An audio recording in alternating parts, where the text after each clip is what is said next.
I've got 1792 foolproof, which, if my math is correct, 1792 was the last time Georgia Tech beat us. Is that right? I may be off a little bit, but not that much, right? I was told there'd be no math, so I'm not sure if I can figure that out or not. Welcome to My Got a Podcast. I'm Jim Wood.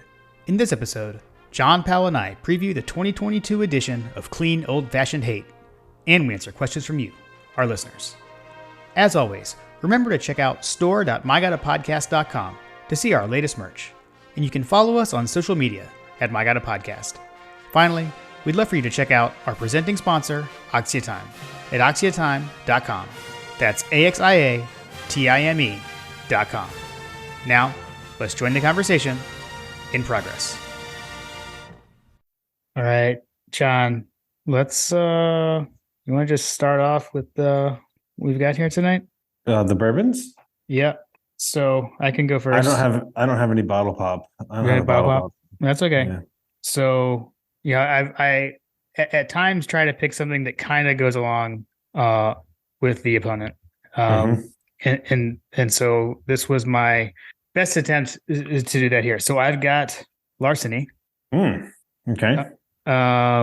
So a couple of things there. So one, what is the larceny brand known for, right? So for the key in the bottle.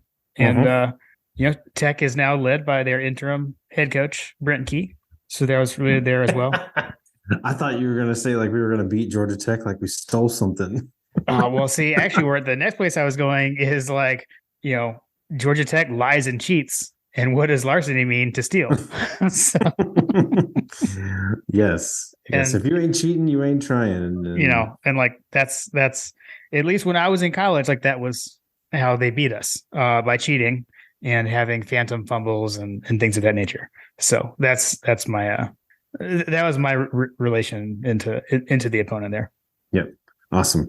I had a tough week this week, and still having a tough week. So I have dipped into the barrel proof, the foolproof. I've got 1792 foolproof, which, if my math is correct, 1792 was the last time Georgia Tech beat us. Is that right? I may be off a little bit, but not that much, right? I was told there'd be no math, so I'm not sure if I can figure that out or not. That's what nice. I got. Nice. Foolproof. Well done. Do we? I don't know if we want to start with this or not, because I think some things are maybe kind of up in the air about attending the game. Are we going to be in attendance? Do we know yet? I mean, I'm locked in. It's just a matter of who's coming with me. Okay. Got it. Okay, fair enough. Nice. Yeah, so I guess it's supposed to rain, which I know we'll get there on the weathers, but I was supposed to go make a day of it in Athens with the wife. I've got tickets. I've got a nice parking spot, although apparently there's not a whole lot of tailgating around the area that we were going to park at, but for noon games anyway. So we'll see. May just try to grab a spot downtown and see if I can go hit up some breakfast downtown and then hit up the usual spots. Right. But yeah, that's the plan is for me to attend because I have tickets. Okay. Nice. Yeah, we should be there. Or well, not we should be. Again, I guess similar. I don't know. We've ironed out who all is going for sure within our whole group, but yeah, I'll be there. Kim is planning to come as well. She hasn't been able to make it to a game all season, so there were multiple times where like we were planning on going. I think like Auburn and Tennessee. Originally, she was going to come, but things have been popping up around home, and she hasn't been able to make it down. So excited for that. That should be a good time. I was a little bummed to see with the weather and everything, but it is what it is. Yeah, your wife is tougher than mine. What's that? Your wife is tougher than mine because mine saw the weather. The weather forecast was like, I ain't going if it's raining. Well, I didn't break that news to her until today, which it's Tuesday, by the way. And she was just kind of like, so we haven't discussed it at length. She actually we attempted to watch the Kentucky game like on our back porch, and it got pretty cold, and so we ended up coming in for the second half, and like she actually at that very moment ordered hand warmers for the Tech game so that she would not be cold in Sanford Stadium. It's not supposed to be particularly cold, but it's actually not. Yeah, the temperature isn't as cold as I was thinking it was going to be. So there is that piece at least. So right. But so if you're able to do that, so you don't have I guess is soccer season like no soccer Thanksgiving weekend kind of deal, or what's going on with the kids' activities? We got nothing this weekend. Okay. Carter had some goalkeeping stuff and some Olympic stuff this past weekend and today. But he's off. He's off for right now. Okay. We'll be doing like a bit of a tour to Georgia. So we're gonna head down tomorrow on Wednesday and go hang out with Kim's parents on her side of the family and do Thanksgiving with them. And then we'll be trekking back over to Athens on I think Friday and spend the rest of the weekend there with my family and kind of toting around the girls, which Ella is still a little on the mend. She had her wisdom teeth out last Friday. So, I remember being all out of it afterwards, but what my parents didn't have back then that I have now is a camera phone. So I was able to take some hilarious videos of her ramblings coming out, and it was quite amazing. So definitely have your camera phone with you when your kids come out of their wisdom teeth surgery. It makes for lots of fun. That's funny. Are we gonna get to see the videos? I mean, maybe. I'm not gonna post them to the socials, but I can show you one of them. save them for the wedding. Save them for the wedding video. Right. Exactly. Good stuff. All right. I guess we can jump into the matchup items. So kickoff is Saturday at noon. It's like we did mention that. A nooner. Yet again. At this point, kind of is what it is. Dooley Field at Sanford Stadium. Georgia comes into this game 11-0, 8-0 in the SEC. Georgia Tech comes in. Georgia Tech comes in at 5-6, 4-4 in the ACC. I gotta say, like they're ahead of what I thought they were going to do this year. I actually wrote like a season preview thing about Tech for Dog Central over the summer, and I'm trying to remember. I think like their under win total was 3.5, and I took the under. I guess I didn't fully believe they would fire Geoff in the middle of the season. Maybe I don't know. But at any rate, so on that, I already mentioned when we were talking about the Bourbons, but they're led by their interim head coach Brent Key.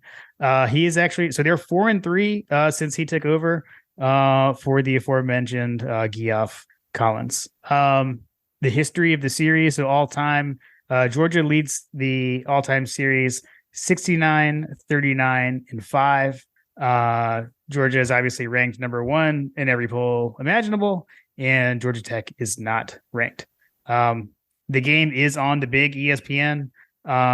We've got Bob Wischusen. I don't know if I said that right or not.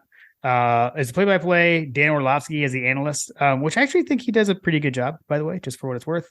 And then he's no Gary. He's no Gary, right. So somebody reached out and was like, you know what, you guys are right. Gary wasn't too bad. I can't remember who brought that up on Twitter. I mean, there's been multiple. It's not like it's not like it's an unpopular take or a hot take or anything like that. But fair. I've decided, and you, me, and British Bulldog were talking about this past weekend during the broadcast for the Kentucky game. Was that I don't think it's necessarily what Gary says. It's the sound that his little throat makes. Okay, fair enough. It's the sound of his voice that is sometimes quite annoying, because I found it quite annoying at various points. But I was like, he's right. But gosh, sounds annoying. Right. It wasn't what he said. It was how he said it. Yes, right? It is. Nice. The official hashtag that we won't use, I believe it is GT versus UGA. They had the wrong one where I pulled these, so I'm gonna guess. So John, what I have found is it does appear to be road team first, followed by home team. just looking at history. So I believe that will be the official hashtag. And then, like we talked about the weather, so overcast with rain showers at times. High of 61 though, so I think throughout the day it's supposed to be like 51 to 61. With the game kicking off at noon, it should be getting warmer throughout the game. Not going to be having like temperature dropping so much. The issue is those showers at times. Last I checked, there's like a 60% chance of rain. I've seen that fluctuate all over the place this week. So hopefully that'll go down. Would love to not have to deal with rain, but I can deal with rain at 61 degrees a lot better than some other Georgia Tech games where it's rained in the past. I've dealt with much worse at Sanford Stadium against these guys in the past. So, just one other thing to call out is it is senior day. So if you're going to be there, if you're coming out to the game, I would say, make sure to get to your seats early on time so you can see the seniors get honored. Some for the second time. I know. I think there's like over 8 guys that walked last year on senior day that came back, and are gonna walk again. So definitely always good to get out there to honor those guys, see them run out and greet their family on the field was always fun. Yep, agreed. Especially given the fact that like other in years past we've missed out on this game, so it's important to send the seniors out with a bang. That felt like a segue into some fun facts, John. I don't know, maybe potentially. we can get into some fun facts. Do you want to start with the thing that I sent you, or actually, let's say I actually had it was a bit of a trivia question. Yeah, okay, related to what you just said. When is the last time we played Georgia Tech at home? Oh, wasn't it 2018? Correct. 2018. So yeah, obviously did not play Georgia Tech in the COVID year because it was the SEC only schedule. So that led to that. So, okay. So let's get to what you said. Do you want to introduce this or should I just play it and then you'll explain it? How do we want to do this? Let's I'll give a little intro and then you can play the song, I guess. Okay. So our brethren on North Avenue, which I can say brethren because one of the founders of Georgia Tech was Nathaniel Edwin Harris, who is a graduate of the University of Georgia. I don't know if you knew this or not, but one of the men that was instrumental in bringing the Georgia Tech into existence was a University of Georgia graduate. So they say, to hell with Georgia, but without Georgia, you wouldn't exist. Sorry, guys. Henry W. Grady was actually also very much involved in this situation as well. So there is a big UGA connection to the fact that they even exist. Nice. And with that, I'm going to segue that into their fight song, the Ramblin' Wreck from Georgia Tech, Hell of an Engineer, whatever it's called.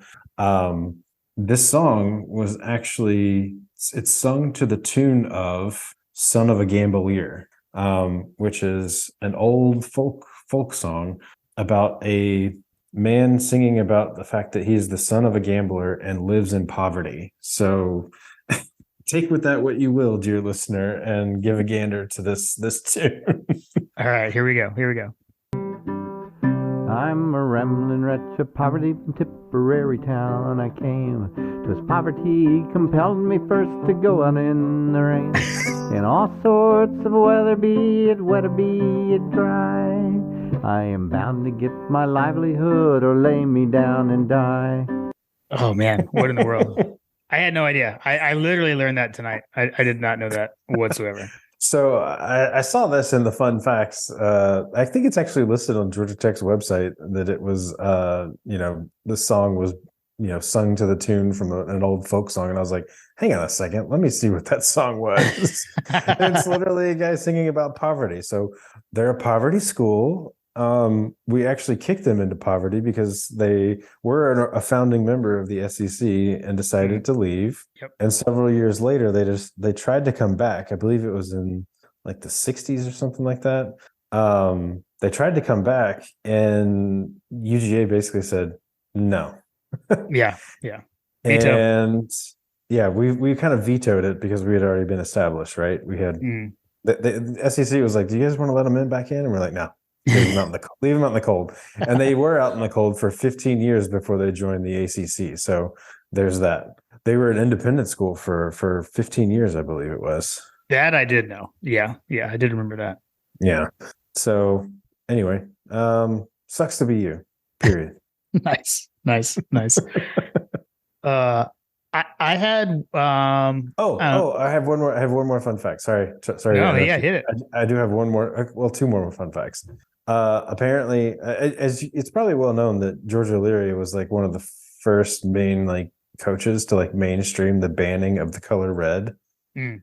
Did you know this? No, I don't remember this. Apparently, you're not allowed to wear the color red, and George O'Leary was like one of the coaches that like was hard nosed about this. Okay. Apparently, if you showed up with the color red on in meetings, or like if he saw you, like he would have an equipment manager like find you, give you a gold or a white shirt, and take away your red shirt, never to be seen again. Interesting. Okay. And so this is a George O'Leary thing. This started with George O'Leary, apparently. Okay. I could go back and look at some more intimate details, but that was like some stories that I saw some Georgia Tech former players telling, was that the color red was banned, much in the same way that like the Ohio State, Michigan kind of thing, like you're not allowed to wear red at Michigan or whatever. Yeah, they have that kind of rule. Also, apparently, and this is something that oh gosh, I'm blanking on this. Owens, the defensive tackle Owens. Do you remember? The guy that played at Georgia, Jeff Owens? Yeah, Jeff Owens. Yep, Jeff Owens. Apparently, he has a story where he talked about the Bulldogs in the urinals at the athletic center. Okay. So they have Bulldogs that you pee on at the athletic center that Jeff Owens was talking about, like when he went on recruiting visits and stuff. He said, not a lot of people know this, but they have Bulldogs in the urinals. Interesting. God. How petty. Yeah. Obsessed much? Like, as I said, they wouldn't exist without us, as we already learned. And they basically like their whole existence is like, I don't know, to talk about us. I don't know. Like they're I don't know, they're so obsessed. Like whatever. Very little brother syndrome over there. If you are in an off season where you're not winning very many games, this is the game you don't want to lose. Yeah. I think it was Kirby. Wasn't Kirby talking about it this week, where he was like, if you don't think that this is a rivalry, lose to him. Yeah, that actually got mentioned somewhere recently, and I feel like it was attributed to Ray Goff, but wherever I heard it. But I feel like I heard Jim Donnan say that, because like that's literally why Jim Donnan got fired after he lost to them three times in a row. So yeah, agreed. Hey, UGA fan listener, dear listener, if our recent experience with Tennessee fans is any inclination, I want to beat every single one of these people. Everybody wearing orange, everybody wearing gold and black. Like, let's just beat everybody. Yeah, and wish them a long, slow death when they're not playing us. Like forevermore. Do not care. Lose. Nice. So I'm just gonna pile on with a couple more of like the what is a rivalry and isn't. I say that it's not a rivalry unless you argue about the record, and we do argue about the record because in this one, actually, we don't count two Georgia Tech wins that happened during World War II. So 1943 and 1944, we don't count them because Georgia Tech utilized players from a naval officers training program that was hosted on campus, and they trotted them out there on the team and beat us, and so we don't honor those. And then This is interesting. From 1917 to 1924, Georgia and Georgia Tech did not play each other because of a dispute caused by a Georgia parade float that ridiculed Tech for playing football during World War I. So some bad blood during times of war between these schools apparently back in the day. So definitely old rivalry. It doesn't surprise me that they would be petty about wartime arguments, considering that the Battle of Atlanta was the South conceded the state, a city, on Georgia Tech's campus. So just surrender. Nice. All right, let's hit the news and notes, shall we? Let's. All right. So I mentioned earlier that it is senior day. And one of the things with that is this is the last time we get to see the mailman between the hedges. So kind of crazy how things have shifted with him from legit former walk-on and everything, and then all the way up to starter and leading us to the natty. So never back in 17 when we were hearing about him in the Rose Bowl practices would we have imagined thinking ahead to something like this in this season with his last game here between the hedges. So pretty crazy there. Also did want to call out Kirby actually opened his press conference with this. So if you're going to be in Athens this weekend, if you're there on Friday night at 7:30 p.m. at Stegman Coliseum, there is a Vince Dooley celebration of life. It's free to enter, and they're definitely encouraging everyone to attend. So if you're in town, just know that that's available, and you can go do that. I know Kirby said there's a game the next day, so I think he said he's going to make an appearance. He'll be there for a part of it.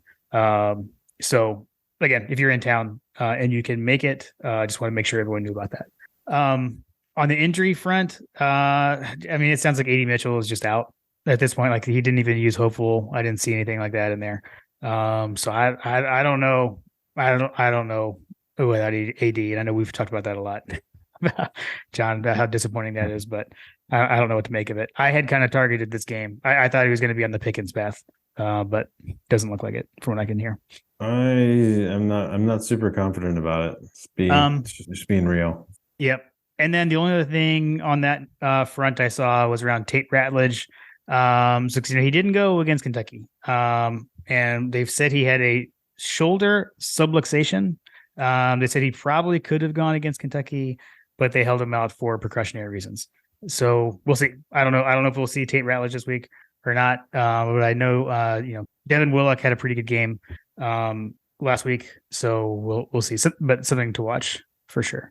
Okay. And then a couple of things just on nothing else from the press conference, but just some notes on Georgia Tech. So they are 2-0 versus ranked opponents since Brent Key took over as the interim head coach. And that includes last week over number 13 North Carolina on the road. And then also back on October 1st, it was the first game when Key was the head coach, interim head coach. They won at number 24 Pittsburgh. So just something interesting to note. Both those games on the road against ranked opponents. So something to watch out for. Yes. All right. Let's see. Why don't we dive right in? I think starting with the Georgia offense and against the Georgia Tech defense. So kind of what we're looking for, some people to call out. Things like that. So I'll just start off with some Georgia Tech defensive players to be on the lookout for. And I've actually got pronunciations, John, on a couple of these. I went to the pronunciation guide. So Ayinde Healy is a linebacker. He is their leading tackler with 107 tackles. He is second in the ACC in tackles. They also have the ACC's third leading tackler in Charlie Thomas at 104 tackles. Defensive back LaMiles Brooks has 3 interceptions on the season, and then Keon White has 7.5 sacks. That's second in the ACC for sacks on the season. But I will call out 3 of those 7.5 sacks were all in the game against North Carolina last week. So just a couple of Tech players to be out on the lookout for. Okay. I don't know. As far as what to look for when Georgia has the ball, I think if you, not that I'm like an expert on Georgia Tech. I have seen a little bit of them. I watched like one of their Thursday night games. Watching them, I would say similar to kind of like what I was saying about Kentucky last week, in that like their problem is that they can't outscore what their defense is allowing, and that their defense isn't giving up a ton of points. So it doesn't feel like defense is so much their issue.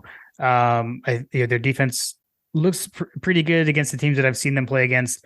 They got on some kind of roll against North Carolina last week. I mean, they scored 21 unanswered. I think North Carolina was up 17-0 and Tech scored 21 unanswered. But I will also say, like, North Carolina put together the game-winning drive, and they dropped the game-winning touchdown in the end zone or on the goal line. So, like they were able to give that back up. I mean, you say that the defense is not their problem, but like I'm looking through some of these score lines, and I don't know, Jim. Yeah, they have been some big ones. It looks like it is their problem. Yeah. I mean, I guess they've given up. So on average, they give up, like, against Power 5 teams, like 27 points a game. So yeah, you're right. Yeah, they did get some. I think Miami put up a lot on them not too long ago. So, well, you got Miami, Ole Miss, Clemson, Ole Miss, Florida State. I mean, these. I think the lowest of those, like, main, like, big schools or whatever, that was like 35 points against Miami. Now, that said, Pittsburgh 26. They only let Pittsburgh, who's their, like, I guess one of two ranked opponents that they've played. And I mean, some of the, like, that old Miss game was that was still back with Geoff, for what that's worth. So but I mean, those other ones weren't. Miami, I mean, that was just 2 games ago. So Florida State certainly wasn't, and Florida State put up 41 on them. So fair. I will say, though, they are Georgia Tech as a team, they are plus 11 in the turnover margin. So, oh boy. Yeah. So that's where we've got to say, I'm going to word it this way, John. I want to say we need to protect the ball. Okay. Protect the football. And I'm borrowing this from something that I heard Jake Fromm say, actually, on Punt and Pass. And I liked his logic behind it. Because he was talking about the turnover problems that we've had of late. And he was saying, I think Drew Butler had asked him, like, what is, as a coach, like, what is a coach saying to the team? And he was saying, like, what you don't say, don't turn the ball over. Because when you say don't do something, you end up doing that something, right? So let's turn it around and let's think of it in a positive light. So let's say protect the football. So we need to protect the football. We need to take care of it and keep it to ourselves on offense. I mean, that's going to be a major key here. And then also, like, I mean, Kenny McIntosh, we talked about him at length in the Kentucky review. I mean, he was lights out against Kentucky. I feel like when he fumbled the ball against Florida, that was like a demarcation point for him in the season. And he's been excellent after that fumble, ever since that fumble. He is now the leading rusher on the team for the season. So he's taken that back. Dejon Edwards is no longer the leading rusher for Georgia. It's Kenny McIntosh. I feel like he's kind of asserted himself back as running back 1. So he's going to be a guy I'm definitely going to watch out for on Saturday. Okay. I do not dispute these. Now, you witnessed Georgia Tech in Atlanta last year, and I do remember there was a pretty nice connection going on between one Stetson Bennett and one Brock Bowers. Brock Bowers was a major factor in the last game. It was one of those games where it was just, like, nice to have been there to see that, because I feel like it's one of those things where, the kids are going to look back on it and be like, I was there. I saw him. Yeah. and I mean, like, I don't know. I guess we'll see on the weather, right? Like, I don't know. Like, I know we dialed things back against Tennessee in the rain. It doesn't sound like it's supposed to be like a downpour like that. I mean, because that was like some serious rain. Quarter of an inch total or something. Yeah. But so, like, what are we going to be doing offensively? I mean, sentimentally, I'd love for the mailman to go out with a nice outing at home in his last home game. That'd be pretty cool. On his senior day in front of his mama. I like that. Yeah. That would be nice. I have a feeling that we have gotten to the point of the schedule, and I mentioned this on the Kentucky episode, but, like, I'm not necessarily of the conspiracy theorists of they're trying to manufacture adversity, but I definitely think that we're in the area of control the game, and if the game is controlled, we will shut it down. Okay. Like, it's one of those, it feels like it should be like a name your score type game. The 11 interceptions that these boys have is a little bit concerning to me because it's effectively like pretty much guaranteed an interception per game on average, right? For these guys. Well, it's that it's not even that they're plus 11 in the turnover margin. I actually don't know how many picks they've had. It could be you could if you're pulling that from somewhere, but what I was saying was that their turnover margin is they're plus 11, so they've taken away 11 more than they've given. Yeah. Well, So, yeah, that concerns me for sure. Yeah. But yes, they actually have 11 interceptions on the game on the season. Okay, got it. Which, as you and I know, is something that our boy Stetson is kind of struggling with right now. So Yeah. they also have 12 forced fumbles and 12 fumble recoveries. So you want to talk about luck, like and how lucky you have to be to force 12 fumbles and recover 12 fumbles. That's crazy.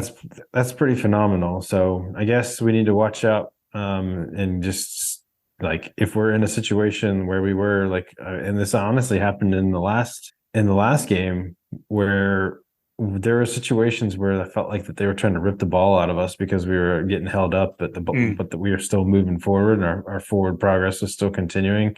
If that happens, like we need to watch out for these characters. The Ellie guy. Mm-hmm.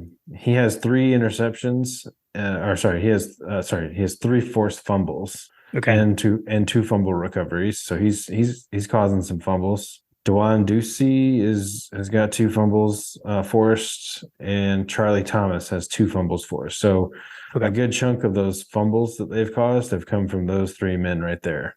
Got it. Okay. Yeah, protect the ball. But Yeah, man. like I said, the interceptions, like Kirby Smart may take that option away. Yeah, he definitely could. He could. Good call out. All right, man. Anything else on the offense? On our offense, Kendall Milton looked like he was coming on in the Kentucky game. He did. Agree? Disagree? He's been out. Looked like he was running strong. I think he was averaging over 5 yards a carry. So I'm going to look for him to see like if he's progressing, because that would be nice to have some more bodies, more fresh bodies, particularly hard nosed fresh bodies. If he's ready to run like he did, and like we know he can. Yeah. I think I don't know that I said this anywhere else like publicly, but I think I know I texted to you. Like he looked like freshman Kendall Milton again for the first time in a long time. Right. So that was good to see. Yeah, I agree. Other than that, I'm looking for a bounce back game from Mr. Brock Bowers, who is a Biletnikoff finalist, I believe. True. Yep. Which is kind of funny that we have a tight end that is one of the nation's is voted among the nation's best wide receivers. Yeah, that is pretty funny. I did see that. Oh man. Yeah. I'd like to have Stetson go out on senior day with a bang. John, I think there's one more senior we want to look forward to have a big day on senior day, and that's Kyrus Jackson. We would love for Kyrus to have a big day. Never doubt Kyrus. Never doubt Kyrus Jackson. I think that's about all I got on the offense. Why don't we just take this moment to remind everyone that season 3 of My God a Podcast is presented by Oxia Time. Oxia Time, as you know, is a custom watch company, and you've got to check out their 2021 Georgia National Championship timepieces. These watches are officially licensed. They now come in 3 versions. You've got the standard version that John and I both have. We love wearing them around on game day. They've got a blackout version and a women's version. One other thing to call out for the standard and the women's version, you get a custom engraving that you can have on the back of it that is included within the price. So if that sounds interesting to you, definitely go check them out at Oxia Time. That's at oxiatime.com, AXIATIME.com. And I know I'll be wearing mine around in Athens this weekend. So if you see a guy with the My God a Podcast hat on and Oxia timepiece, come over and say hello, and I'll be happy to show it to you. And then one last thing, just remember, exclusively for our listeners, you can get 10% off of one of these timepieces by using the code MyGodAPodcast at checkout. All right, John, let's talk about the the Georgia defense, or what we're going to be looking at when Georgia Tech has the ball. So again, I got some players for Georgia Tech just to call out if you're not so familiar. So first off, let's just start at quarterback. They're pretty down the depth chart at this point. So Jeff Sims was the primary starter. He's out indefinitely with a foot injury. Zach Pyron came in for a bit. He's out for the season with a collarbone injury. Shout out Wes Blankenship. Watch out for your collarbones. And they are at this point, they're playing a bit of a 2-quarterback system. So they've got a guy, Zach Gibson. He's a transfer from Akron. I'll go back to that, the preview thing that I wrote. I know I had looked at all of a bunch of data that Josh Dogstats had put together, and he was like their highest returning PFF graded player from last season, but he wasn't even the starter at Akron. So I think you shouldn't read a whole lot into that one. But anyway, so he's the primary guy right now. But they're running a 2-quarterback system with another transfer from Clemson, and his name is Tyson Pumachan. So had to go into the tech pronunciation guide on him. So he seems to be a bit of more of the kind of zone read run quarterback, but I've seen him unload and throw as well. So it's not definitely going to be a run when you see Pumachan in there either. At running back, they've got Hassan Hall is the leading rusher, 115 carries for 520 yards and a touchdown. But then Dante Smith has less carries and yards, 77 carries for 386 yards, but 5 touchdowns. And then the leading receiver is Nate McCollum. He's got 54 catches for 590 yards and 3 touchdowns. So a little bit about the guys over there from Georgia Tech. Just scraping the bottom of the barrel on offense is really what I'm hearing as far as the quarterback goes. That's all you need to know. Like, imagine if Georgia had to pull out their 3rd string quarterback to get by the season. I imagine everybody feels a lot different about it. Yep. So yeah, I mean, and again here, I just I guess the thing that I will be looking for is just continuing to watch how the edge gets set by our defense. I feel like, we're definitely missing Nolan Smith. I don't think we don't have anyone that was truly able to replace him. But so something to watch out there for sure. And then I think like the continued, I don't know if even emergence is the right word, emergence development of a couple of guys, Javon Bullard and Kamari Lassiter, right? I know you called out Lassiter a couple of games back, and I think he's kind of continued that trend. He's continued to look elite to me. Yeah, he's the heir apparent, man. We've got a fantastic secondary up and coming. Yeah, I imagine we'll look to see like if they decide to start throwing the ball, if they're gonna attack Keely Ringo. That seems to be the method, and then if we've got Chambliss out there, I started noticing towards the end of the Kentucky game when Chambliss was out on the field, most of the plays seemed to go his direction, whether they were running off tackle or trying to get to pass plays that way. Effectively seemingly signaling that they knew that he was the weakest link, or that his edge was the weakest link. So those are some things that I'll be watching for. Is like, is Chambliss going to be playing? I don't know. Based on what we've seen, seems like he's the guy that they seemingly trust, even though kind of similar to Ringo, like he just doesn't really show it 100% on the field.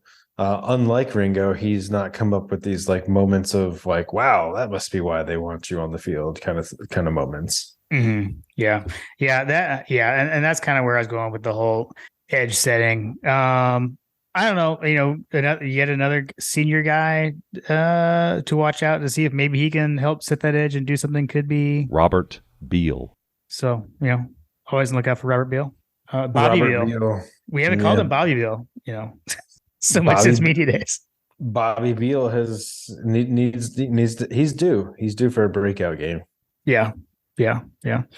So yeah, I mean, like I said, like I think their offense has definitely struggled. I mean, these guys have been struggling to put up points. And then I don't know, like you add that and mix that in with our defense. Doesn't seem like a very good formula for success for the Yellow Jackets. Yeah, the old Ramblin' Rex.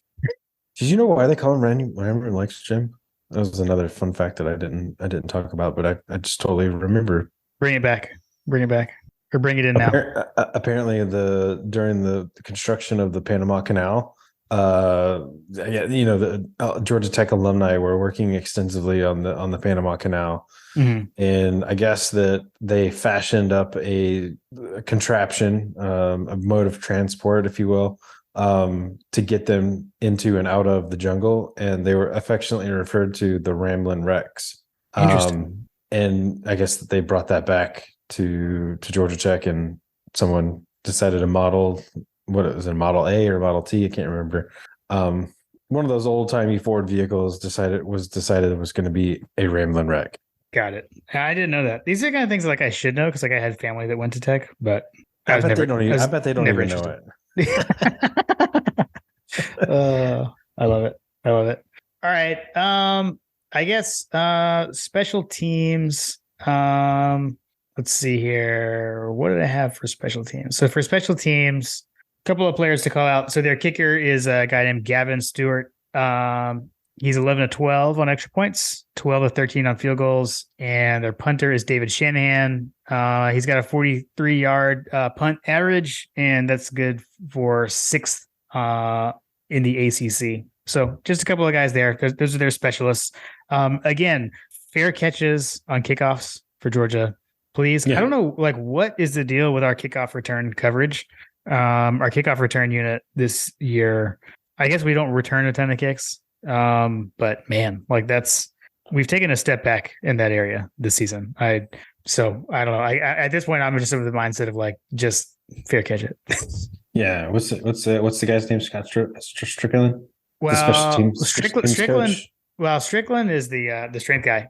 So it was was Cochran. Scott Cochran. Scott Cochran. Yeah. Which apparently he is technically still the special teams coach. So I mean, I don't know. Ever since he came back, and I hesitate to say this, but ever since he's come back, it's kind of coincided with the drop off, right? That's a good question. I feel like this is his first season back, right? Right. Yeah. He was basically out for last year. Although like he's not like a full-time, or he's an analyst, but he's still listed as a special teams coach. So kind of interesting there. So yeah. All right. It's uncomfortable at best. Right. Yeah, no. That is fair. Like I said, we have not, that has not been our strength this season. So either pick that up or, like I said, just fair catch it on kickoff returns. Again, hopefully we only return one kickoff this game. So, we'll see. All right. You ready to hit the listener questions? Let's hit them. All right. First up, we tabled this one last week. Will Kaplan has come in with an extensive list of Thanksgiving sides and wants us to power rank them. So there are many sides. I was thinking, John, what if we just make like what has to be on your plate, and we can maybe cut it at 5. Although I think my 5 is already cheating. So here's what he got. He's got mashed potatoes. He's got dressing, green bean casserole, Brussels sprouts, mac and cheese, rolls, cranberry sauce, corn pudding, gravy, sweet potato casserole, and then he's got some desserts. So let's table the desserts. I was about to say, we got to table those desserts. That's not fair.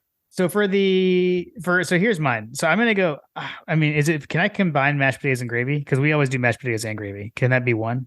Yeah. Okay. I would say. Okay. So I'm going to go mashed potatoes and gravy, dressing, mac and cheese, rolls, and then just to have something somewhat healthy, I'd say the green bean casserole. I'd put that in there.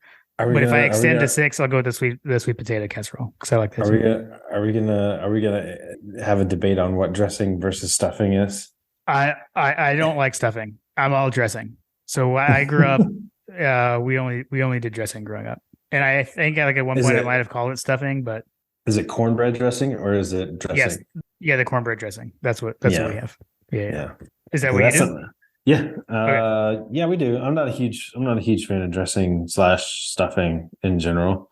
They're definitely two different things. But anyways, Well, either I'm not a fan of you're not big on either. So one. they're Yeah. not high in your power rankings. No, they're not high on my power rankings. Okay. I would say green bean casserole, mac and cheese. Let's see, green bean casserole, mac and cheese, sweet potato casserole is an absolute must. Mm-hmm. So that's 3, and then I gotta have a roll. We have the yeast rolls Yes. to kind of sop it all up. And Yes. if I had to extend, I love the fact that he threw corn pudding out here because I feel like that a lot of folks that I know that are admittedly from Georgia have never had corn pudding as part of their Thanksgiving dinner or dinners. Have you ever had corn pudding? Yeah.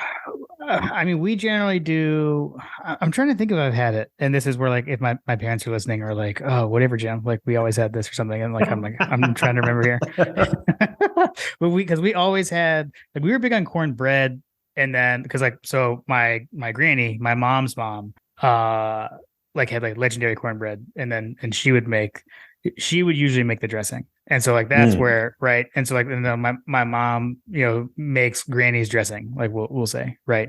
So with the corn pudding, if we had it, I probably wasn't a big fan. I didn't like corn growing up in general. I liked cornbread, but I love corn now. But like as a kid, I was anti-corn. This is where you play like that like popular TikTok video. It's corn.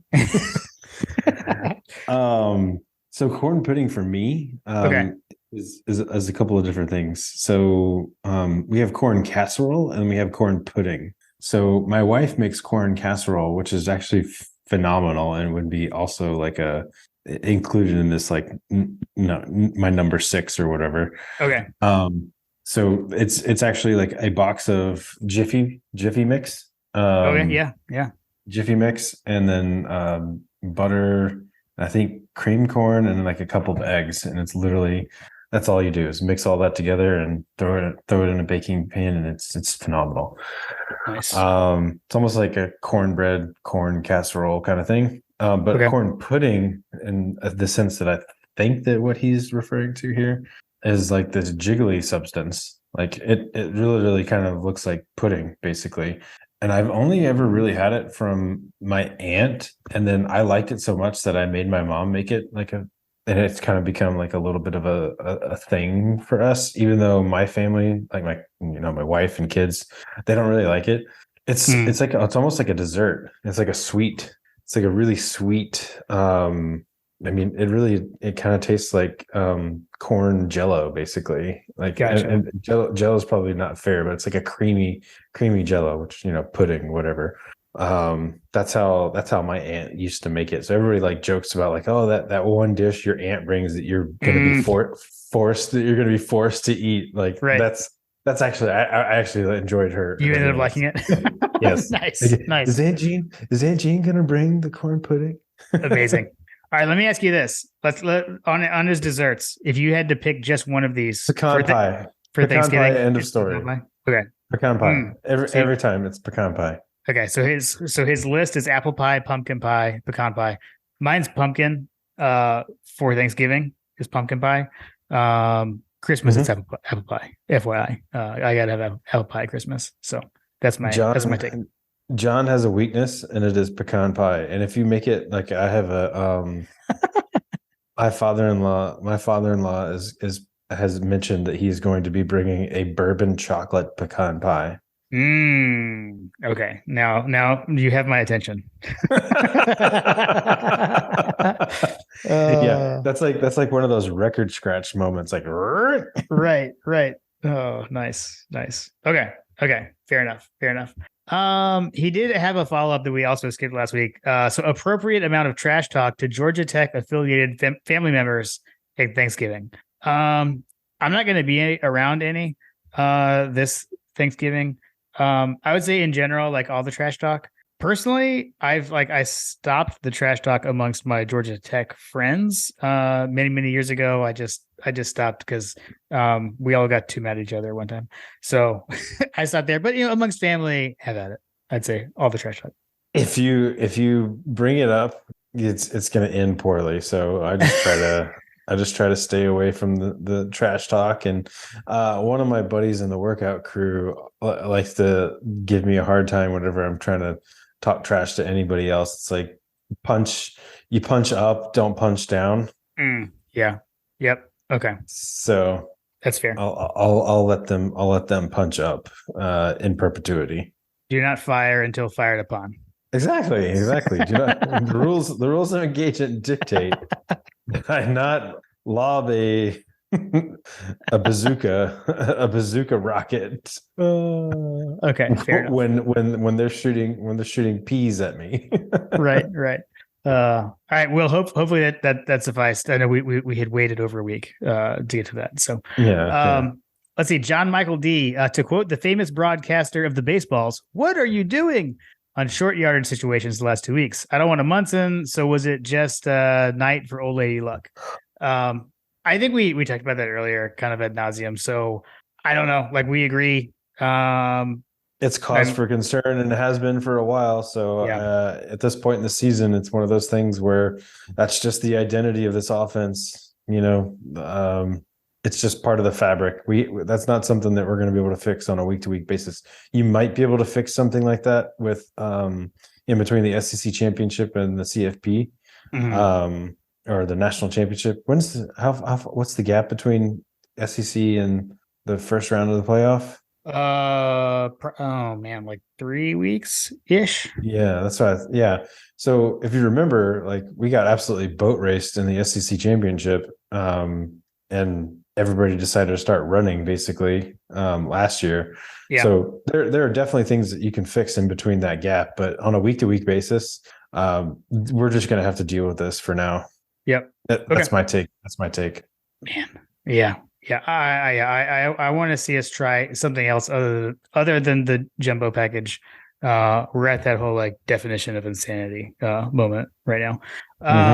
And then John Michael D also wanted an updated count on how many L's are in Billy this year. So I know we talked a good bit about the Tennessee loss to South Carolina. We didn't so much talk about Florida losing to Vanderbilt. So that's a thing that also happened. So the count is up to 5. There are 5 L's in either Florida or Billy, however you want to do it. So Florida. Man.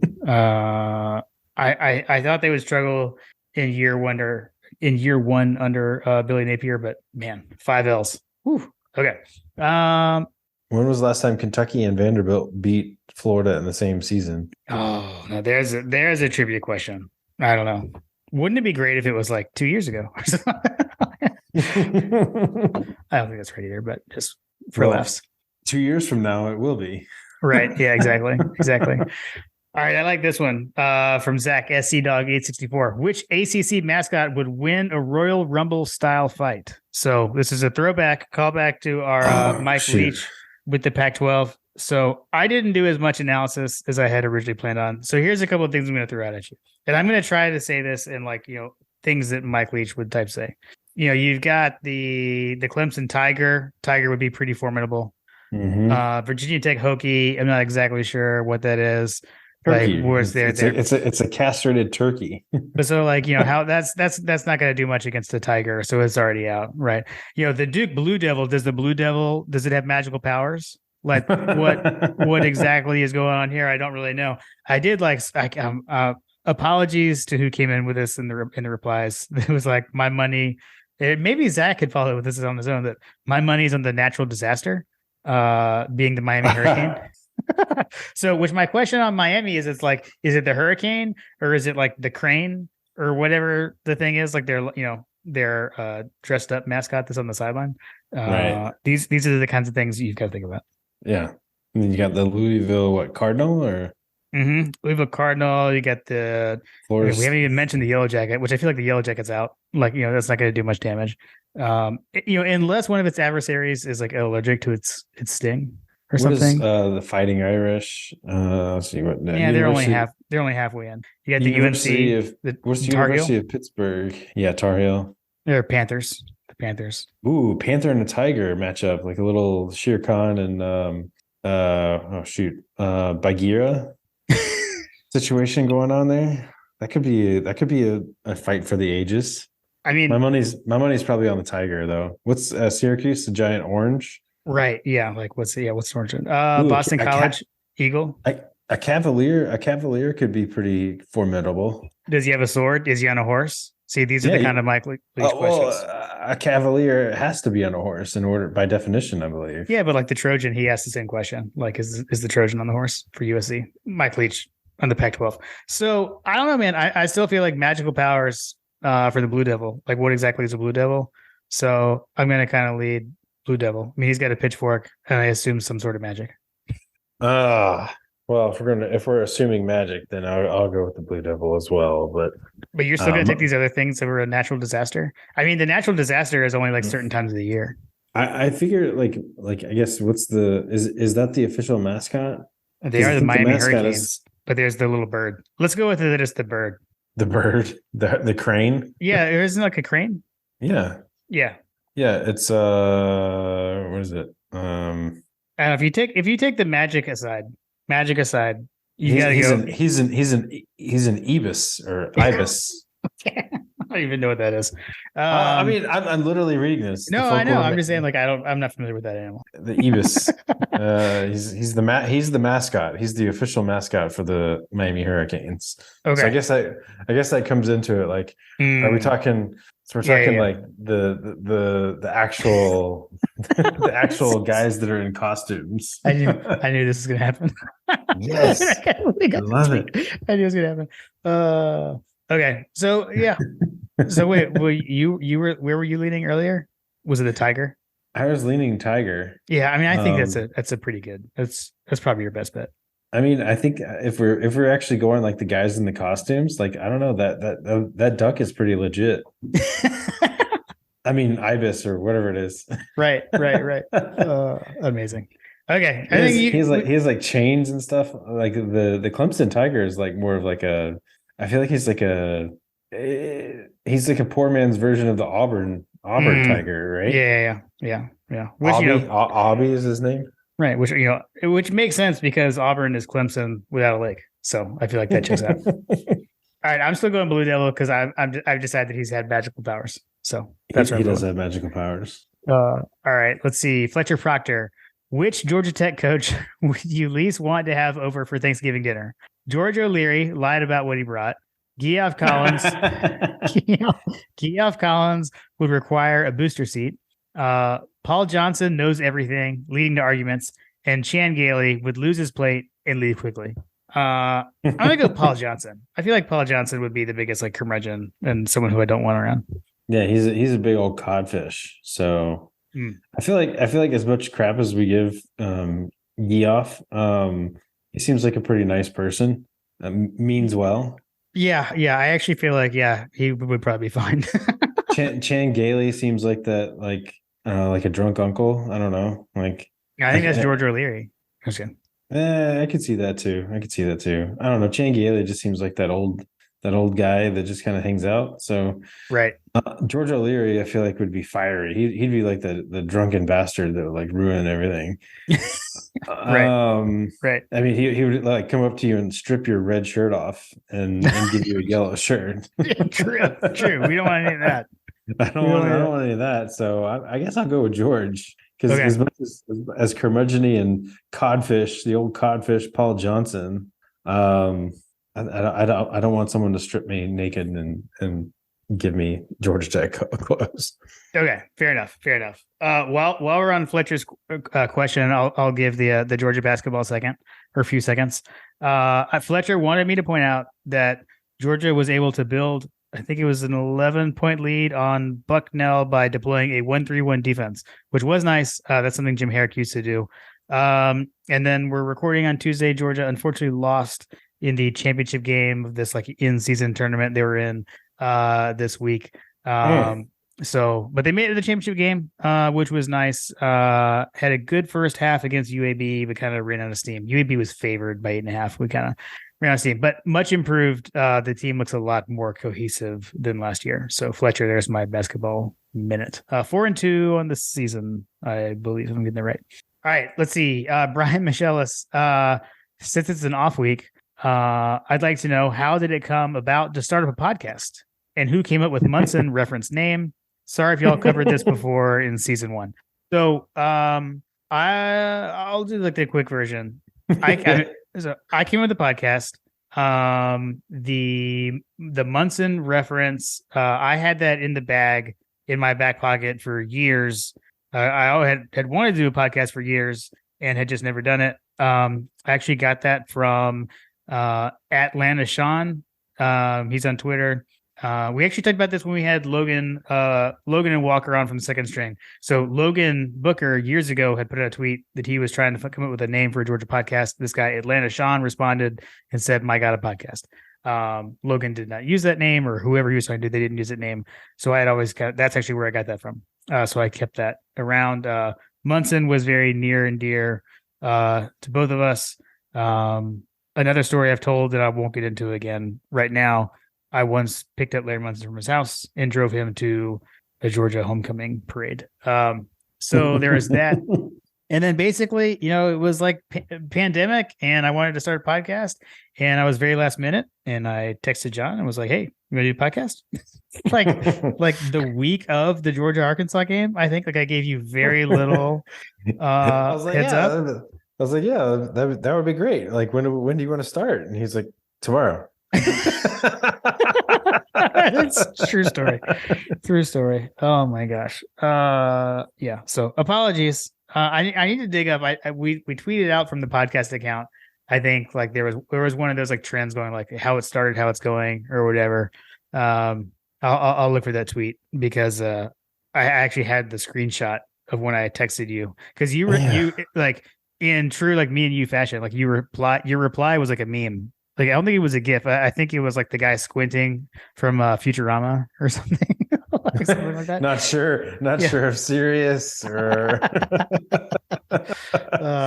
But again, like we had basically got to the point where we were texting so much about football. We figured, hey, let's just turn those texts into a podcast. And that's what this exactly. And just make it be like two guys talking about two buddies just talking about football. Yeah. So, we didn't really give it much fanfare that it probably deserved, but it was episode 100, the Kentucky episode. So the Kentucky review. We didn't give it much fanfare. Did I even say it? I don't even know if I said it. I meant to say it. I think you did episode 100. I think you said it at the beginning, but okay. Like we got into it. We had to talk about Georgia Tech. We kind of had some technical difficulties. Holy cow! Yes. But yeah, the episode this is 101. So yeah. Hey! Look at us! Look at us! Who would have thought? It is pretty crazy.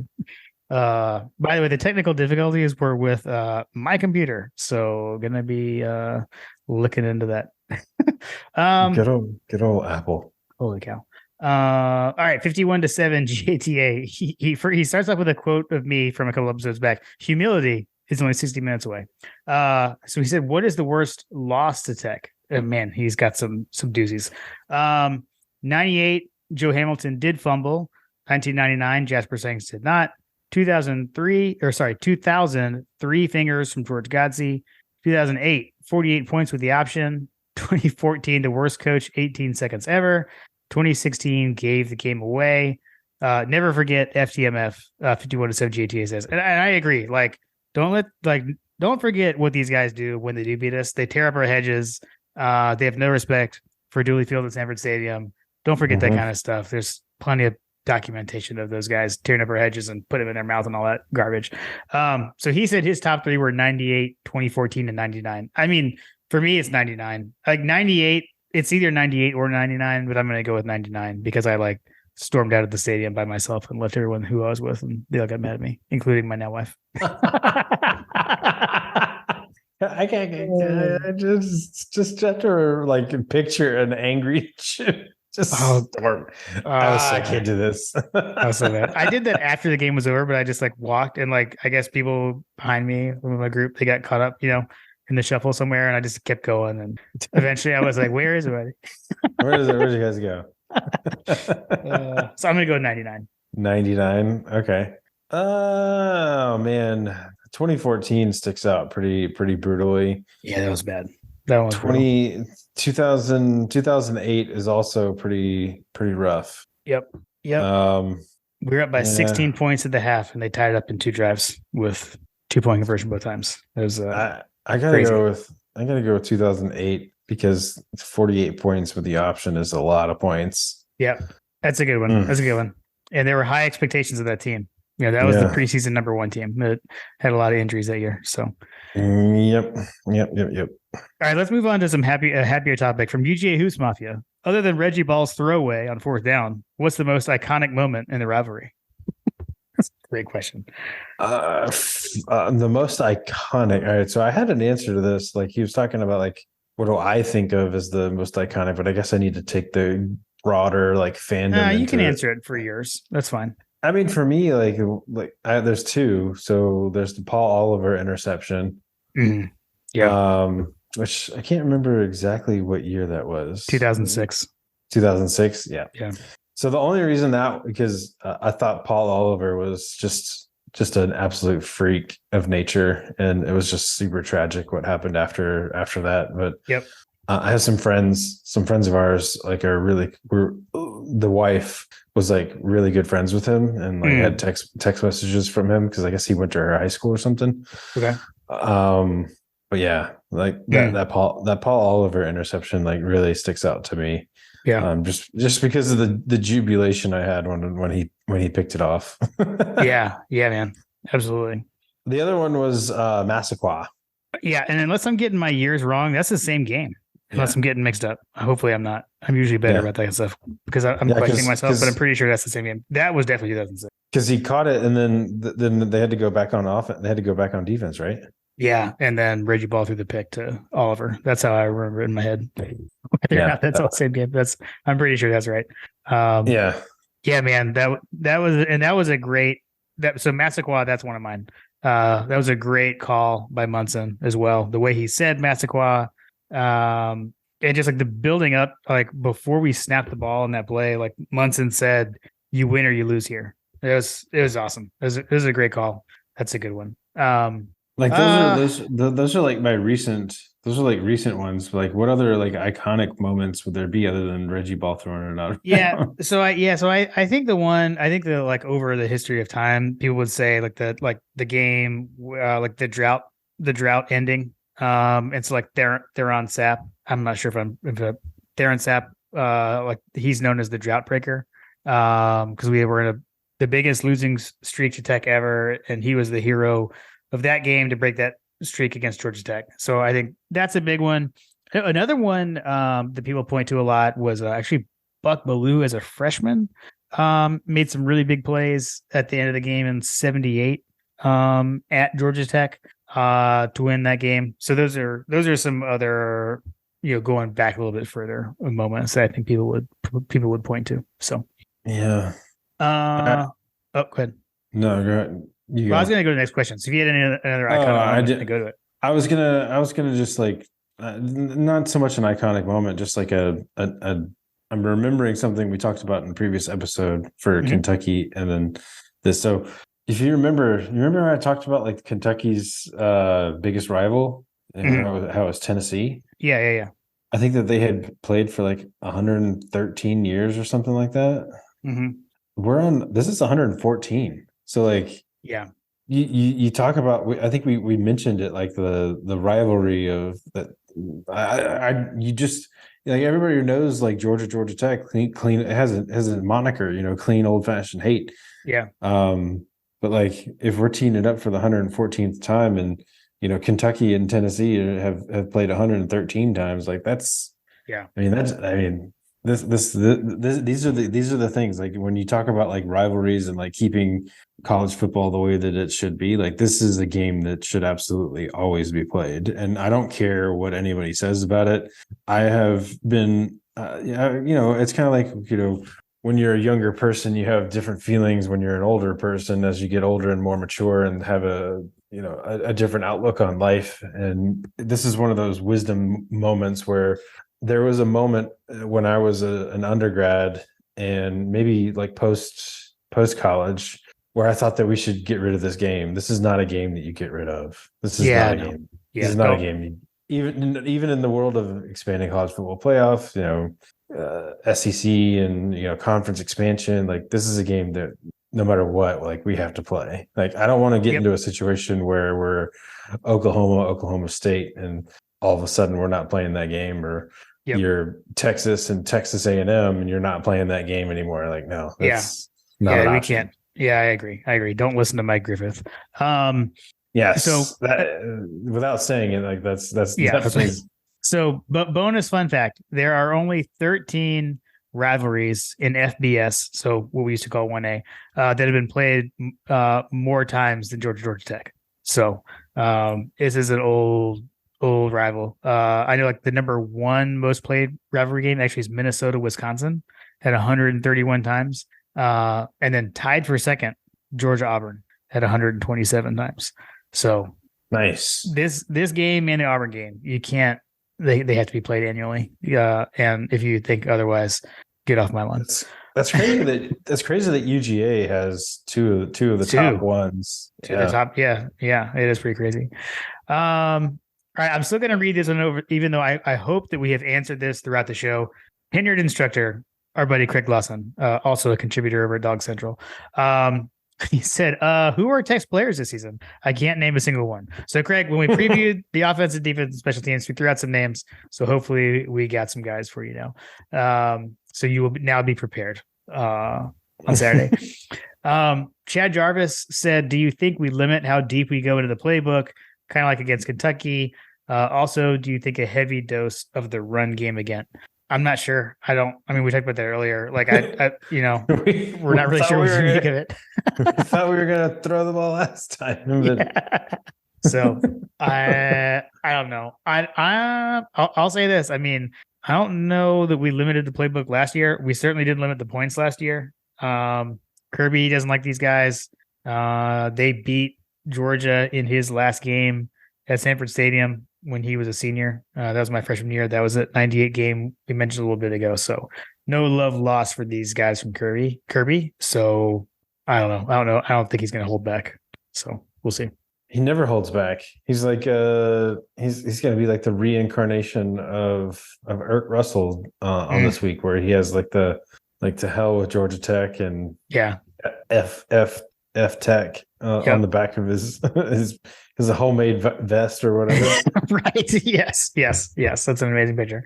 All right. Let's see. We had Jason Huggins, which Hug Dog, happy birthday. We're recording on Jason's birthday. Happy birthday. Let's see. He's got three things. First, does Georgia try to put this away early and get reserves some playing time? I don't know, Jason. We talked about that last week. That was something, John. I know that's one of the things you're looking for. I think we'll see. We'll see. I'm not sure. I think the other thing is, we'll get to actually his last question is related to what I was about to say. So I'll hold that for a second. But I don't know. Would be nice, but we'll see. You'd like to see it. We'd love to see it. What Sanford Stadium tradition is your favorite? I think we have the same one, but wait, what? What Sanford Stadium tradition is your favorite? Sanford Stadium tradition is your favorite. Oh, I'd say the Lone Trumpeter is my favorite. Yes, mine too. And what I always like to add is that started when we were in school, John. So yeah. And like I've said this before, but whatever. Like the first time it happened, I was like, "Have I been missing this?" Like it just felt like it had always been there. So always loved that ever since it started. So that's it for me too. Shockingly agree. When did we start when did we start Krypton? Do you know that? Because that would be like my. Yeah, that's another good one too. That would be number two. Yeah, I don't know when that started. I mean, that is one that, like, at least when we were in school, we did that always. So if Nathan's listening, he's probably screaming into the. yeah. Brett Belding probably knows. Brett, yes. Okay, I like this one. The last one. Any chance we sub out Stetson so he can get a standing ovation? I would love probably. That. Yeah. But I could see that. Yep, that would be awesome. Would love to see that. Then he just closed with very thankful for you guys. Go Dogs. So Jason, we are thankful for you. Thank you for the questions. And being a gracious host of us. And once again, happy birthday. Yes. All right, John, it is time. Robert Deal. Oh my God! Trying to put glasses on it. It is time for Coach Trillbill's over-unders. John, as you are still in the lead, you get to choose. Do you want to go first or do you want me to go first? I'm going to let you go first. I will go first. First one, starting with the offense. Over under 495 total yards for the Georgia offense. I will go under. I'm also going to go under. Okay, your turn. Over under 20.5 first half points. I'm going to go under. I'm going to go over. Different players that score. Over under 3.5. It's my turn. I'm going to say over. I'll go over. Okay. All right, your turn. Switching to the defense. Over under 1.5 forced turnovers by the Georgia defense. I'm going to go over. Man, I like your answer better than mine because I'm going to say under. All right, my turn. Over under 2.5 sacks for the Georgia defense. I'm going to go over. I'm going over as well. Okay, and then your turn. Over under first half points allowed by Georgia, 6.5. I'm going to go under. Okay. Let's see. Wait, did I say that? Did I answer that yet, or did you just go? You did not answer, although you could choose not to. I was just counting something. I got lost for a second. Take the L. No, I'm taking the under. I was trying to figure something out. Okay, under on that, and then so next, my turn. Special teams over under 3.5 Georgia Tech punts. I'm gonna go over. Okay, we both went over, and then his miscellaneous over under. This isn't a rivalry. References on Twitter during the game. Over under set at 50. I'm gonna take the over. Agreed. You're lucky that I had already written down over. We're the same. No, there's no chance of us getting of that costing anyone. Awesome. All right. Well, Coach, as always, thank you for the questions. We much appreciate them. And for the over unders. However, we have a bonus from Coach Trill this week. Coach Trill added a question. So he said, and I have a question. Since the newest Tech tradition is being the brunch bunch game of the week on ESPN the Saturday after Thanksgiving, what Thanksgiving leftovers are we eating while watching the annihilation of Tech? And John, do you have any cocktail recommendations? So I know we'll be at the game, so won't be eating, but if I was at home, I'm always eating a leftover turkey sandwich, preferably on one of the leftover rolls. So that's my go-to as far as leftovers go. Yeah, I usually will do so I'm not a huge turkey guy. I know it's sacrilegious or whatever, but I'm a big ham guy. So we will have ham as well as turkey. Okay. And typically what I do is a little 2-to-1 ratio of ham to turkey sandwich. And then I layer it with a little bit of leftover various casseroles. Green bean casserole is typically going to be hard to come by as a leftover in our house, but there's usually a lot of sweet potatoes. So sometimes I'll have sweet potato casserole and ham and turkey sandwich situation. Nice. Do you have a Thanksgiving / Georgia Tech game cocktail you'd recommend? I was just about to say, is it a Saturday cocktail or is it a after Thanksgiving cocktail? Yeah, I think he said on the Saturday after Thanksgiving. So yeah, so Saturday after Thanksgiving cocktail. Honestly, Saturday I'll probably just be going straight up bourbon as my beverage, and I do have some Classic City Lager. That's kind of been my go-to lately for game days. Yep. As far as the cocktail goes, I have if I'm making a cocktail, I'll probably do one of two. I have a pecan simple syrup that John kind of got me in on. A pecan simple syrup with old fashioned. So basically, I guess it would be like a pecan old fashioned. Okay. As my cocktail of choice. I need to see if I can order some. There's on Amazon, I can post a link. On Amazon, there's a smoked brown sugar that if you order this will give you a nice little smoky flavor. you wouldn't need it if you're using the pecan syrup because that's basically like a, kind of a one easy button cocktail recipe. Because it's got the bitters and all that kind of stuff in it. But there is a brown sugar that I sometimes will just add just to give it like a hint of smokiness. But yeah, it's a smoked brown sugar. I don't know how they make it, but it definitely, you open the package and take a whiff, and it smells like a fire in a plastic brown sugar container. Nice. Yeah, I know. I sent you a video of the smoked. Oh yeah, that's box. cool. Yeah. So that was on Sunday. A buddy of mine's 50th birthday, and we had some smoked bourbons. Another buddy of ours has a little box, and you actually there's a little like intake incinerator where you burn little pieces of wood and it sucks them in to get the smokiness. So that was pretty cool. So those are always good. I've seen a number of these out there, and I've talked with John about this because he and I are kind of we're always kind of on the hunt for like a smoky bourbon for the fall. Yeah. It's not an easy find. So one thing that I haven't purchased, but I feel like just like scientifically just makes more sense to me is this like the smoke top thing. Have you seen this? Where you put the little, it's like you put the top on it and it covers your glass. And then you put the wood chips in this little chimney kind of thing that sticks out of it, and then you fire it up, and then the smoke just kind of drops down into the glass. Right there on top of the glass. Like literally just like the smoke just engulfs the entirety of the glass. Whereas like you said, you put it in a box and you kind of you're hoping that it comes into the glass. Whereas this is literally using the force of gravity to drop that smoke down into your glass. So interesting. I have a feeling that it just makes more sense to do that. And I have a buddy that runs an Instagram page called Whiskey Consensus. Shout out to him. Shout out to Matt Evans. He has told me that those smoke tops work really, really well. Nice. I have to try that out. Check that out.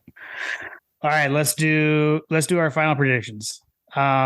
So this game, so another big point spread. So Georgia is favored by 35.5. The over under is 49. That gives you an implied score of Georgia 42.25 to Georgia Tech 6.75. Oddshark has it at Georgia 46.6 to Georgia Tech 20.2. That'd be a win, not a cover in the over. Over at Chapel Bell Curve, those guys at Dog Quant, the CBC R2 Sam has Georgia 43 to Georgia Tech 5.9.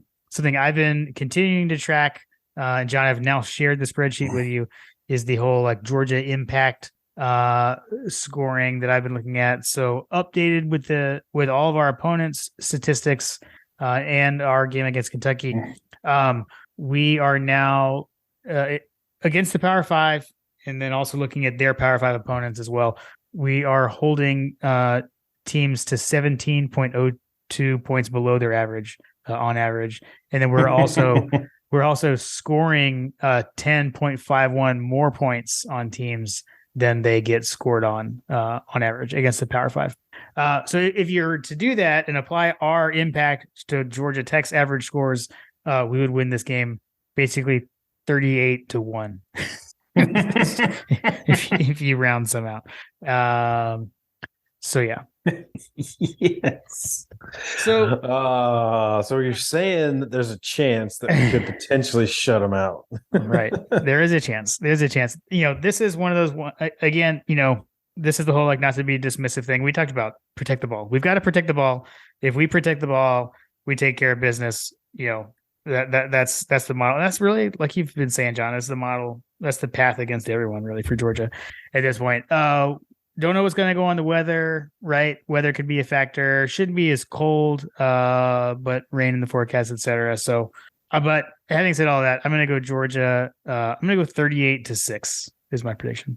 38-6. I was going to go 42-6. Pretty much on par with CBC's predictor. Okay. Sorry. A little Champ Bailey appearance is always fine. That's always welcome. Champ Bailey's involved. So I guess around college football, I was just going to call out like the the playoff rankings came out tonight on Tuesday. But no movement obviously in the top four. Tennessee is obviously not there at 5 anymore. But last week we had kind of talked about like, would you want to happen? I still at this point I'm kind of looking for like and like not chaos in that like I want like the teams that are up there to keep winning to make the committee have to decide who to put in. I keep seeing all these people like Alabama has a path kind of stuff, and like people throwing out all these crazy scenarios there. So I mean, whatever. Like, but you've got Baylor has Iowa. Sorry, not Baylor. TCU. Yeah, go ahead. I was just about to say, like, let's just run through it for the people. Like, let's talk about the potential chaos that there is out there. Yeah, so you've got TCU has Iowa State, so that's their last game before the Big 12 championship. You've got USC is the other player out there. How does TCU get a 4:00 game? God, this is the that makes me so angry. Then you've got USC has Notre Dame. So USC Notre Dame. That's a big game. Yep. So that's a big one. That is a big one. And then I mean the other Ohio State Michigan. I mean that's the big game of the weekend. And for that one, that one is one definitely to watch. Because that's a nooner. I think it's at noon. I'm telling you, man, that's where the big that is it on Fox though? Is that their big noon kickoff? Sure. Yeah, I'm not sure, but I'm telling you, man, the TV likes that noon. They like that noon slot. It's not Jefferson Pilot, but I feel like that game is always. I feel like that game is never at night though. Yeah. That usually is a day game there. So, but that one's huge, and like if that is a close game, I think the loser is not eliminated from the playoff. Especially if Michigan wins. I think Ohio State could still. I don't think that's necessarily an elimination game, even though I think it should be, because, my opinion is if you can't even win your division of your conference, how can you be the champion of the nation? But whatever. So those are the big things going on there. Mm-hmm. And then, you got the Iron Bowl. One way to put Cadillac the final nail in that. Yeah. Cadillac Williams could, maybe he puts the final nail in that coffin. Come on down, buddy. Although it could be Lane Kiffin by that point, right? Right. Yeah. Seriously. Yeah. People are talking. Who knows? People are tweeting and retweeting. Yeah, it's all over the place. No secrets there. So stupid Lane. So yeah, there's a lot going on. It's rivalry weekend all around. Let's run through it. Big playoff implications in those games. I'll take TCU to all the ranked opponents. Like, let's see, you got. I'll take TCU over Iowa State. I'll take that. TCU over Ohio State. Wait, what? Iowa State. Oh, Iowa State. Yeah. Yep. I do think which if that happens, pretty much, in my opinion, locks in the top four. Yeah. Well, I mean, so to me, the question is USC. Like, can USC win out? So USC Notre Dame is huge. I think they should win that game. So I'll go with USC if I'm picking. Okay. That's a big one. Who you got? Ohio State, Michigan. Who do you think's going to win there? Ohio State for sure. I think Ohio State's going to blow them out. Yeah. Really? Okay, I'm going to go with Michigan just to disagree. On paper, Ohio State is the only team that can even remotely hang with us. Yeah. And that's given the fact that they're playing lesser competition, in my opinion. So if Michigan is their comparable playing similar opponents, I just think that Ohio State wins this running away. Okay. And it's at Ohio State too, I believe, right? Yeah. So it's at home. So okay. As we've discussed, it's hard to win on the road. That is true. It will be. I guess we'll be following that score from the stadium because same time. Mm-hmm. So, which if Ohio State wins, and let's say that they win, like I guess, and to a point, are they both undefeated? I can't remember. Ohio State and Michigan. Yeah. I mean, and they're number 2 and 3 in the current playoff rankings. Both undefeated. Yeah. That's what I thought. So, maybe Michigan drops to 4, setting up a rematch with UGA and Michigan in the Peach Bowl potentially.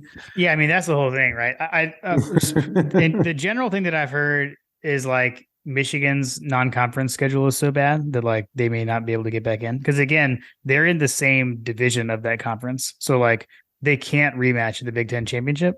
So whoever wins that is going to win their side. I don't know if they're I don't they're not legends and leaders anymore. I don't remember what their divisions are, but I know they're in the same side, so they can't like rematch right away. So Okay. if Ohio State wins, it sounds like Michigan's probably out. But I mean, who knows? It's all going to depend on all those factors. There's a lot of teams that are still in play. Some people are going to be so angry. Oh yeah, yeah. Josh is going to be angry because he doesn't like that. The 14 playoff. Oh, dog stats. Come on. That's okay. Hey, no longer dog _ stats, just straight up dog stats. New Nice. handle. That's pretty cool. So, All right, right. man. So what else you got? LSU, Texas A&M. Yeah. I mean, like Is Texas A&M gonna like pull one out right here at the end and just like completely upend LSU's season? oh man, that would be wild. Because I mean LSU was up there. I mean they're in playoff contention technically, right? Some other So- other games. Selfishly, NC State, UNC. My father-in-law is a NC State grad, and he has his brother is a UNC grad and siblings UNC. So Okay. that's a bit of a Powell / Fox household rivalry game as well. I mean, if North Carolina was still alive for the playoff until they lost to Georgia Tech last week. So Right. Yeah. I'm figuring that North Carolina is going to win that game, but you never know. They should. I think they should. Texas Baylor. Texas is looking pretty good. Yeah, Value I'll take Texas. Tulane, Cincinnati. That's a top 25 matchup. Surprisingly, Yeah, Tulane. I mean, I think it's because Tulane has that like old school green wave logo they keep having lately. So I'm gonna go with Tulane. I'll go Cincinnati for my neighbor. That's right. Yes, the Trash Pandas. The Trash Pandas. Yes. Mississippi State, Ole Miss. Egg Bowl. We got to pick the Egg Bowl. The egg bowl for Hunter. Is it the Lane Kiffin going away party? I mean, that's kind of what it's sounding like. Seems that way. But yeah, I got to go with Ole Miss for Hunter. But that game's actually that game's tomorrow. Well, yeah, because we've run late. It's on Thanksgiving Day, right? Yes. Yeah. Thursday. Yeah. UCLA, California. Yeah. I like UCLA there. What about South Carolina, Clemson? Man, I mean, if Spencer Rattler, I mean, is Clemson's defense like Tennessee's? I know, right? I guess we're gonna find out. That would be amazing if they beat if they beat Clemson. I would love South Carolina to end the season with 2 top 10. Right? Seriously? Yeah, that would be crazy. I'm gonna go with Clemson, but that would be amazing. Yeah, I think Clemson comes away with that one. Florida State. Florida avoid the infamous 6 L's? Can we add yet another L to Florida? I'm gonna go Florida State. Yes. Was it speaking of L's, isn't if we win this game, then Tech is not bowl eligible. That is correct. I mean, there's a lot of motivation on the line there for Georgia Tech, right? I mean, like if you go back to that for a minute, right? I mean, it would be in bowl eligibility. This would be, this is their season. I mean, it is every year, right? I mean, you get it from their perspective. They got their interim coach. If they were to beat Georgia, right? I mean, that makes their season and they would get to go to a bowl game. I mean, there's a lot on the line. They're going to be fired up. I mean, they always are. They always put everything. Like we said, they exist to like not like Georgia. Right. So, and then you got Oregon State. I'm going with Bo Nix and Dan Lanning. Yeah, I think Dan Lanning's going to pull one out. He's going to have a top 10 finish in his first season. Be pretty crazy. Tennessee Vandy. Vandy's riding high. Did you see the SEC shorts? Yes. I know again, Josh, I don't know where he got it, but it's like the Grim Reaper knocked on the doors. Says the Grim Reaper had knocked on Kentucky's door, knocked on Florida's door, and then is now about to knock on Tennessee's door.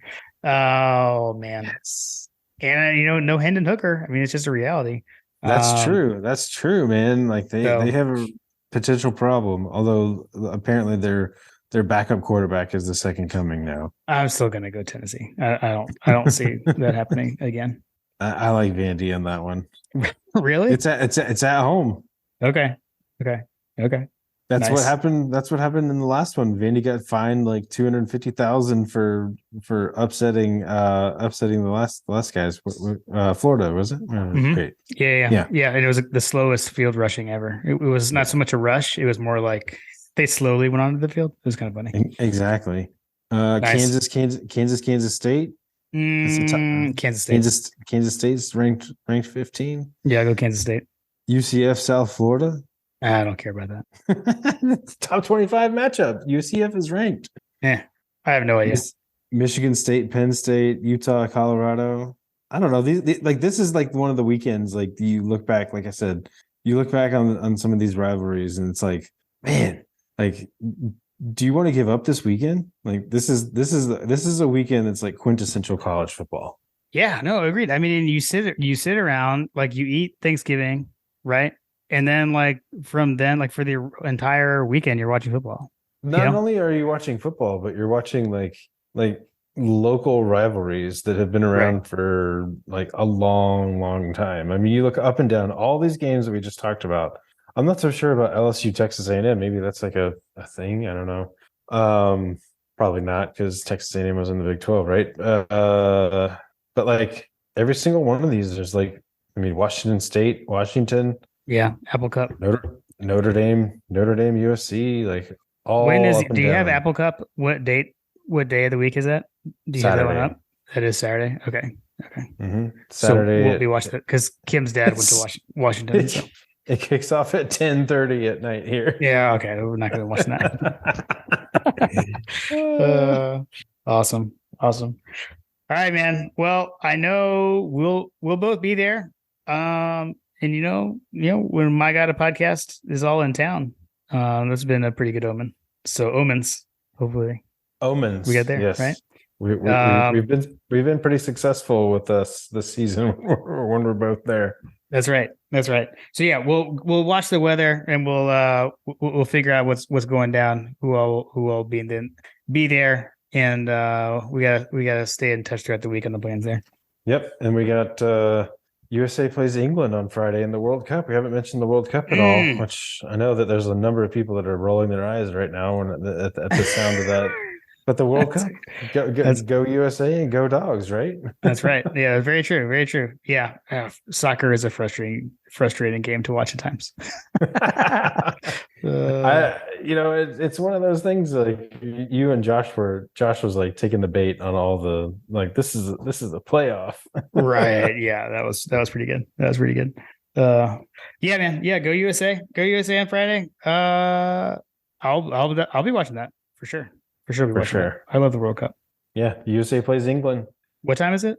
That's a good question. Because I got a time because we're going to be driving from Kim's parents' house to my parents' house on Friday, so I feel like we're going to have to time our drive around that, or I'm going to have to like watch on the phone in the car and have Kim drive. I was just about to say I want to say it's 2:00, and it is. It's 2:00 on Friday. Okay, so I got to figure that out. That could be problematic. I might be watching that in the car, which I can do. That's fine. Yep. Cool. Awesome, man. Well, hopefully we're able to sync up on Saturday in the latest edition of Clean Old Fashioned Hate. Yes, sir. Go Dogs. Go Dogs.